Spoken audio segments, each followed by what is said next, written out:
તો Ahmedabad plane crash દુર્ઘટનાનું આજે 1 વર્ષ પૂર્ણ થયું છે ત્યારે આ ઘટના મુદ્દે અમદાવાદ મહાનગરપાલિકાના મ્યુનિસિપલ કમિશનર બંછાનિધિ પાનીએ કહ્યું કે પ્લેન ક્રેશની ઘટના ખૂબ દુઃખદ હતી। ફાયરની ટીમ, આરોગ્યની ટીમ, એમ્બ્યુલન્સ અને ઇજનેર સહિતના વિભાગે સ્થળ પર પહોંચી કામગીરી કરી હતી। ફાયરની ટીમે દિવાલો તોડી પણ લોકોને બચાવ્યા હતા। ઘટના સમયે પીવાના પાણીથી લઈ તમામ વ્યવસ્થા કરવામાં આવી હતી।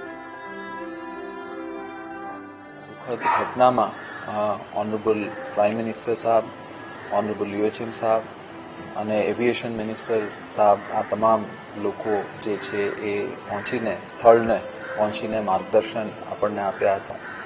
આ ખરેખર એક એવા ઘટના હતી જેમાં કેન્દ્ર સરકાર, રાજ્ય સરકારશ્રી અને અમદાવાદ મ્યુનિસિપલ કોર્પોરેશન તમામ લોકો, તમામ અધિકારીશ્રીઓ સીમલેસલી કામ કર્યા। આમાં સંકલન એવી રીતે પ્રસ્થાપિત થઈ ગઈ કે સંપૂર્ણ રીતે મ્યુનિસિપલ કોર્પોરેશનના સ્ટાફ હોય, ઓફિસર્સ હોય કે પોલીસના લોકો હોય કે રાજ્ય સરકારશ્રીના લોકો હોય કે કેન્દ્ર સરકારશ્રીના લોકો હોય, તમામ લોકો એકી સાથે આ કામ કરીને આ જે દુઃખદ ઘટના બન્યું હતું એને આપણે એડ્રેસ કર્યા।